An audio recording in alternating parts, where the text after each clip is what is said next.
किसी ने पूछा जिंदगी में हार का क्या महत्व होता है। मैंने तो बस यही कह दिया कि जिंदगी में हार सिर्फ वैसी घटने वाली एक घटना है जैसे बाकी अन्य घटनाएं होती हैं। दोस्तों, जिंदगी की रेस में जीतते वही हैं जो हार को स्वीकार कर और उससे सबक लेकर अगली तैयारी और पुरजोर तरीके से करते हैं। क्योंकि फेल का मतलब कभी हार नहीं होता। फेल का मतलब फर्स्ट अटेम्प्ट की लर्निंग होता है। और किसी भी काम को अच्छे से करने के लिए हमें सीखना जरूरी है। तो आइए स्टूडेंट, आज की क्लास की हम शुरुआत करते हैं। इलेक्ट्रिक और मैग्नेटिक सर्किट के बीच में क्या रिलेशन है, इसके बारे में डिटेल में समझेंगे। जैसा कि आप सब जानते हैं, हमारे नेचर में, हमारे सिस्टम में दो प्रकार का फील्ड है। एक इलेक्ट्रोस्टैटिक फील्ड, जिसमें चार्ज के फ्लो होने की वजह से करंट फ्लो होता है, और दूसरा मैग्नेटिक फील्ड, जिसमें मैग्नेटिक फ्लक्स के सेटअप होने से मैग्नेटोमोटिव फोर्स डेवलप होता है। तो वैसे ही स्टूडेंट, आज हम इलेक्ट्रिक सर्किट और मैग्नेटिक सर्किट के बीच में क्या रिलेशन है, मींस वो कौन से कंपोनेंट जो इलेक्ट्रिक सर्किट में डोमिनेट करते हैं, उस कंपोनेंट के जैसे कैरेक्टरिस्टिक्स करने वाला मैग्नेटिक सर्किट में कौन सा कंपोनेंट है। तो आइए स्टूडेंट, आज का लेक्चर हम शुरू कर रहे हैं। सबसे पहले हम समझेंगे similarities between magnetic circuit and electric circuit.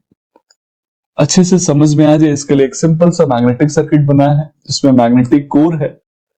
उस मैग्नेटिक कोर में नंबर ऑफ टर्न्स कंडक्टर लगे हैं इलेक्ट्रोमैग्नेट बनाने के लिए, जिसमें भी वोल्टेज अप्लाई करने के बाद आई करंट इंड्यूस्ड हुआ और उस करंट की वजह से फ्लक्स फाई सेटअप हुआ इस मैग्नेटिक कोर में, जो कि अपना क्लोज पाथ कंप्लीट कर रहा है। Number of turns of conductor है और mean length of magnetic core L है।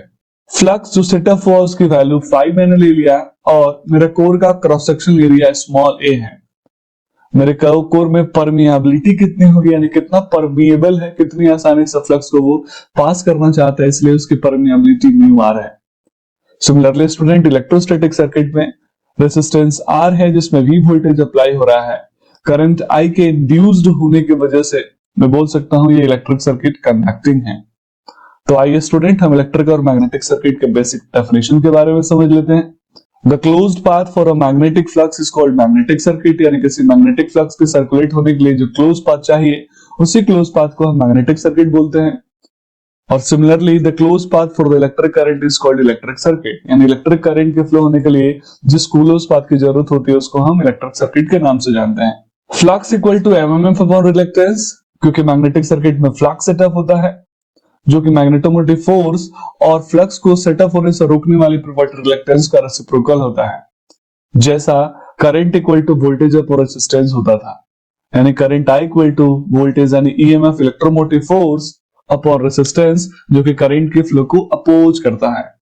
मैग्नेटिक सर्किट में जो फ्लक्स को फ्लो कराता है उसको हम मैग्नेटोमोटिव फोर्स या एमएमएफ के नाम से जानते हैं, जबकि इलेक्ट्रोस्टैटिक सर्किट में जो करंट को इंड्यूस कराता है, करंट को फ्लो कराता है, उसको इलेक्ट्रोमोटिव फोर्स या ईएमएफ के नाम से जानते हैं। मैग्नेटिक सर्किट में जो फ्लक्स को इंड्यूस कराता है उसको हम एमएमएफ या मैग्नेटोमोटिव फोर्स बोलते हैं, जबकि इलेक्ट्रिक सर्किट में जो करंट को फ्लो कराता है उसको हम इलेक्ट्रोमोटिव फोर्स या ईएमएफ के नाम से जानते हैं।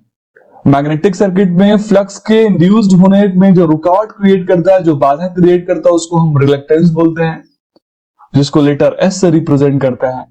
जबकि इलेक्ट्रिक सर्किट में सेम वैसा ही जो धारा के प्रवाह को रोकता है, रिस्ट्रिक्ट करता है, उसको रेजिस्टेंस का नाम से हम जानते थे, जिसको लेटर आर से रिप्रेजेंट करते हैं। मैग्नेटिक सर्किट में जो फ्लोइंग क्वांटिटी है, इंड्यूस्ड क्वांटिटी है, उसको हम फ्लक्स बोलेंगे, और फ्लक्स की यूनिट वेबर होती है और सिंबल फाई होता है। सिमिलरली इलेक्ट्रोस्टैटिक सर्किट में जो मेन कंपोनेंट फ्लो होता है, जिसको हम करंट बोलते हैं, उसकी यूनिट एम्पियर होती है और सिंबल आई होता है। मैग्नेटोमोटिव फोर्स, जिसकी वजह से फ्लक्स सेटअप होता है मैग्नेटिक सर्किट में, उसकी यूनिट एम्पियर टर्न होती है, जबकि इलेक्ट्रोस्टैटिक सर्किट में ईएमएफ, जिसकी वजह से करंट फ्लो होता है, उसकी यूनिट वोल्ट होती है। मैग्नेटिक सर्किट में स्टूडेंट जो फ्लक्स को आसानी से सेटअप कराने की प्रॉपर्टी होती है उसको हम परमिएंस बोलते हैं, जो कि रिलक्टेंस का रेसिप्रोकल होता है, जबकि इलेक्ट्रोस्टैटिक सर्किट में जो करंट को आसानी से फ्लो कराता है उसको हम कंडक्टेंस बोलते हैं, जो कि रेजिस्टेंस का रेसिप्रोकल होता है। मैग्नेटिक सर्किट में फ्लक्स के इंड्यूस्ड होने के लिए जो मैग्नेटिक मटेरियल की प्रॉपर्टी होती है उसको हम परमिएबिलिटी, जिसको म्यू लेटर से रिप्रेजेंट करते हैं, जबकि इलेक्ट्रोस्टैटिक सर्किट में यही परमिएबिलिटी कंडक्टिविटी बन जाती है, जिसको हम रो से रिप्रेजेंट करते हैं, जो कि करंट को आसानी से फ्लो कराने की प्रॉपर्टी है।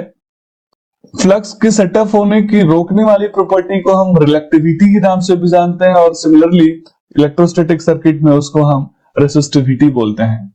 मैग्नेटिक सर्किट में पर यूनिट एरिया के लिए जो टोटल फ्लक्स सेटअप होता है उसको हम फ्लक्स डेंसिटी के नाम से जानते हैं और लेटर बी से रिप्रेजेंट करते हैं, जबकि इलेक्ट्रोस्टैटिक सर्किट में पर यूनिट एरिया में जो करंट फ्लो होता है उसको करंट डेंसिटी के नाम से जानते हैं और उसको जे लेटर से हम रिप्रेजेंट करते हैं। मैग्नेटिक सर्किट में पर यूनिट लेंथ के लिए जो इंटेंसिटी होती है फील्ड की उसको मैग्नेटिक फील्ड इंटेंसिटी बोलते हैं और लेटर एस से रिप्रेजेंट करते हैं, और इलेक्ट्रिक सर्किट में इलेक्ट्रिक फील्ड इंटेंसिटी कहलाता है। तो स्टूडेंट्स अभी तक जो हमने पढ़ा वो इलेक्ट्रिक सर्किट और मैग्नेटिक सर्किट की सिमिलरिटीज थी। अब हम कुछ डिसिमिलरिटीज यानी दोनों में क्या अंतर है उस एनालॉजी को भी समझ लेते हैं।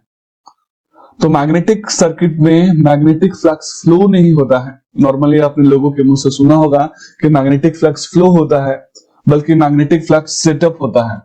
जबकि इलेक्ट्रोस्टैटिक सर्किट में इलेक्ट्रिक करंट इंड्यूस नहीं होता बल्कि इलेक्ट्रिक करंट फ्लो होता है, क्योंकि मोशन ऑफ इलेक्ट्रॉन को ही हम करंट के नाम से जानते हैं। वैक्यूम को छोड़ के यानी निर्वात जहां पे हवा नहीं होती, ऐसा कोई भी फील्ड नहीं है जो प्योर नॉन मैग्नेटिक हो।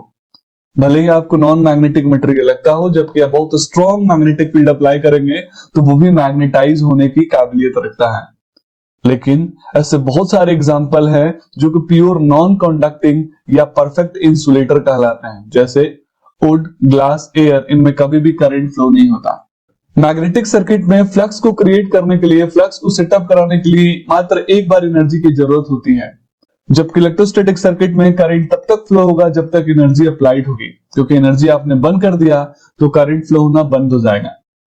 मैग्नेटिक सर्किट में रिलेक्टेंस चेंज होता है फ्लक्स के चेंज होने से। मींस जैसे जैसे आप फ्लक्स चेंज करेंगे वैसे वैसे रिलेक्टेंस की वैल्यू भी चेंज होती चली जाएगी।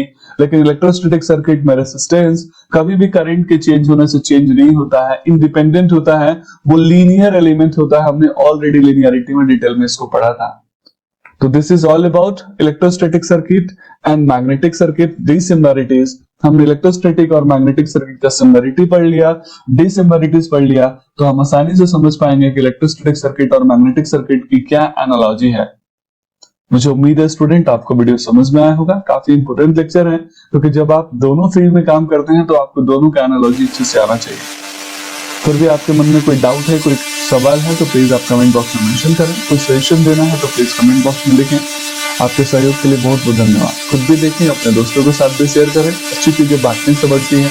आप जितना दूसरों को देंगे स्वाभाविक उतनी विद्या आपकी अपने आप बढ़ जाएगी।